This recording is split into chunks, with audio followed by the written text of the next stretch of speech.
tentang keutamaan mendidik seorang anak.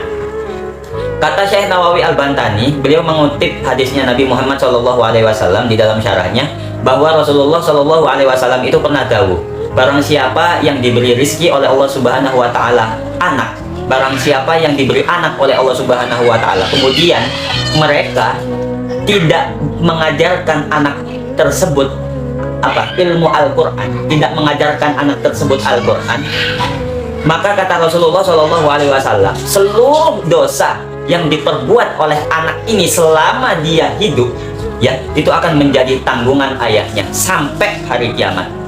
Ya, maka kelak pada hari kiamat, kata Rasulullah SAW, anak ini ketika akan disiksa oleh Allah, akan disiksa oleh malaikat, ya, anak ini menuntut kepada ayahnya, meminta pertanggungjawaban kepada ayahnya, karena ayahnya tidak pernah mengajarkan dia Al-Quran, tidak pernah mengajarkan dia ilmu agama, tidak pernah membawa anak tersebut ke pondok pesantren, tidak pernah membawa anak tersebut ke pendidikan diniyah madin, yang madrasah, tidak pernah membawa anak tersebut ke taman pendidikan Al-Quran dan sebagainya.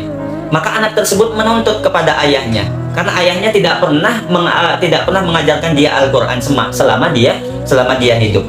Dan Allah akan membebankan dosa yang diperbuat oleh anak tersebut kepada ayahnya. Ini kata Rasulullah SAW.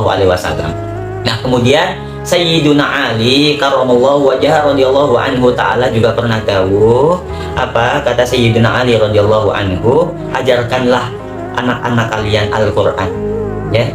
Maka ketika kalian mengajarkan anak-anak kalian Al-Quran, kalian akan masuk surga dengan syafaat pertolongan syafaat dari anak-anak kalian kelak di yaumil kiamat, karena kalian sudah mengajarkan anak kalian Al-Quran. Gitu ya. Itu kata Sayyiduna Ali. Mudah-mudahan ya kita semuanya diberi rezeki oleh Allah Subhanahu Wa Taala, bisa mengajarkan anak-anak kita tentang Al-Quran, bisa mengajarkan anak-anak kita ilmu Al-Quran, bisa mengajarkan anak-anak kita ilmu agama Islam.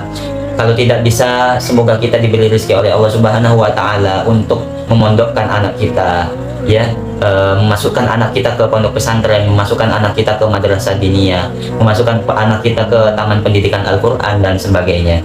Dan semoga kita bisa dijauhkan oleh Allah Subhanahu Wa Taala dari dari lalainya kita tidak mau mendidik, membimbing atau memasukkan anak kita untuk diberi pelajaran ilmu Al-Quran, baca Al-Quran dan ilmu agamanya Allah Subhanahu Wa Taala. Amin, amin ya rabbal alamin.